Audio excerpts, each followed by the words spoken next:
Et de ceux qui savent ce que sont la pugnacité, la loyauté et le courage. Vous savez ce que vaut le mot fidélité. Vous êtes là, debout, vous êtes tous restés debout. Vous n'avez jamais abdiqué quand d'autres qui nous donnent des leçons de morale aujourd'hui se sont empressés de se prosterner et de trahir leur famille politique. Et de trahir pourquoi?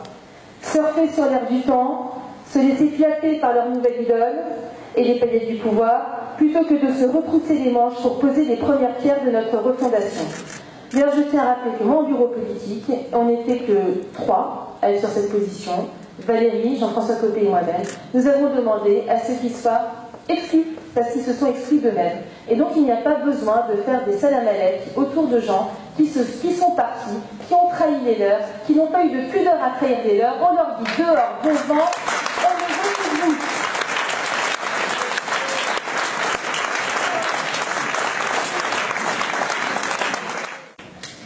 Cela fait plus de 100 ans, 100 jours, heureusement que ça fait pas 100 ans, c'est un lapsus révélateur, que ça me paraît déjà très long, qu'Emmanuel Macron est au pouvoir.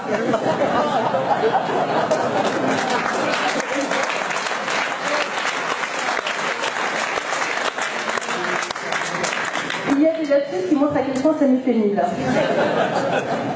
Si la peinture est encore très fraîche, les fondations commencent déjà à craquer.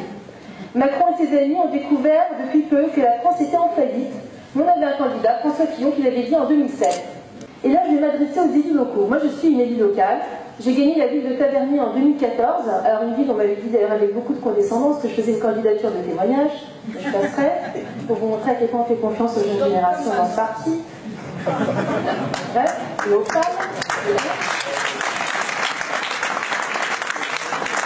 J'ai gagné la ville de Taverny, j'ai été dans l'équipe de Valérie Pécresse pour la conquête de la région Île-de-France et j'en suis très fière.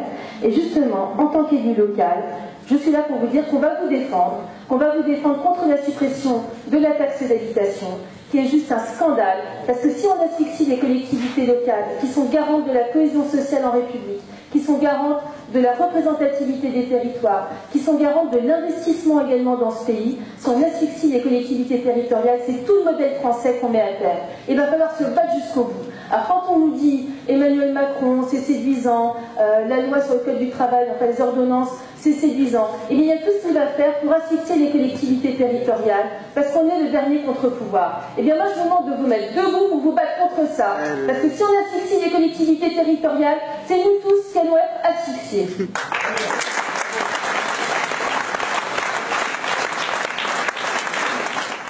Donc moi je vous demande de défendre vos élus locaux, c'est aussi une tentative politique pour discréditer toute la génération de droite qui a gagné en 2014, donc je vous demande de vous battre, et moi je tiens à vous dire, à vous élus locaux, que nous ne vous lâcherons pas à la tête du parti.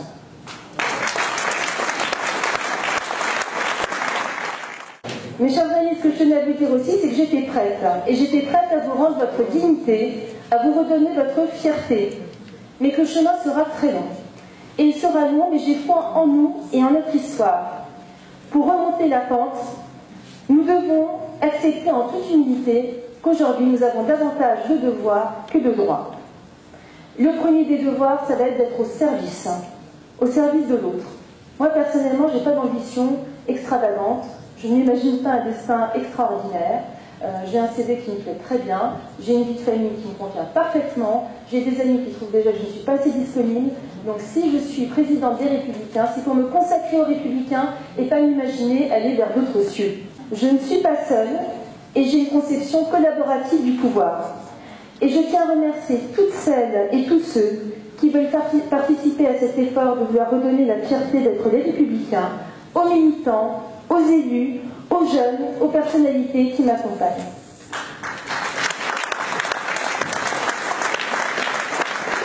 Le deuxième de nos devoirs, c'est d'incarner une ligne claire et non pas oscillante au gré des vents et au gré des sondages.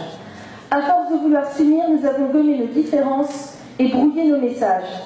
À nous de travailler, à redéfinir ce que nous sommes, à redéfinir quelle est notre philosophie, à mettre devant les égaux ce qui est porteur d'intérêt général.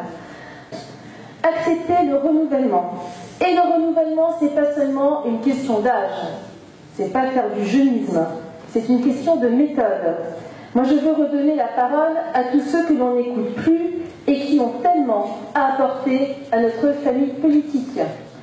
Il faut aussi engager un véritable travail de détection des talents et de formation de nos militants.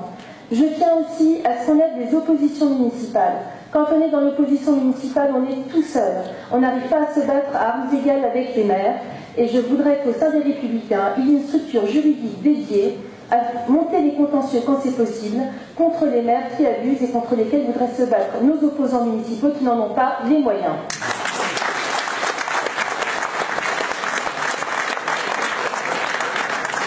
Il faut mettre également, porter au nu, la méritocratie. Moi je trouve qu'on parle beaucoup de méritocratie dans nos programmes et je ne le vois pas toujours appliquée, notamment au moment des investitures. Donc plus de copinage, même si beaucoup d'entre nous sont animés des meilleures intentions, que ce soit pour les investitures ou pour les représentations dans certaines de nos instances. Il faut casser la verticalité d'un parti qui est beaucoup trop jacobin. Il faut renforcer l'autonomie des fédérations. Permettre également que les jeunes aient un président réellement élu au suffrage des adhérents et non pas sur une liste décidée par Paris et qui bénéficient d'un budget autonome. J'entendais tout à l'heure qu'il fallait faire revenir les jeunes, qu'ils allaient faire revenir vers nous. Il faut qu'ils reviennent, mais pas qu'ils soient cantonnés à coller des affiches, même si moi j'ai toujours fait ça. Enfin, il n'y a pas que ça quand on est jeune. Et puis que quand ils participent à des livres blancs, que ça ne prenne pas la poussière dans la rue de Girard, dans les bibliothèques. Le quatrième de nos devoirs est de nous respecter, bannir l'invective et refuser les guerres de chefs. Donc il faut qu'on montre aux Français que nous sommes dignes et que nous les respectons en nous respectant nous-mêmes, et vous pouvez compter sur moi.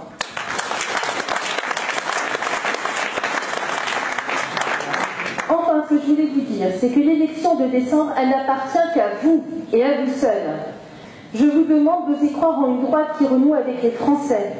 La droite a un avenir et cet avenir, il faut l'écrire ensemble.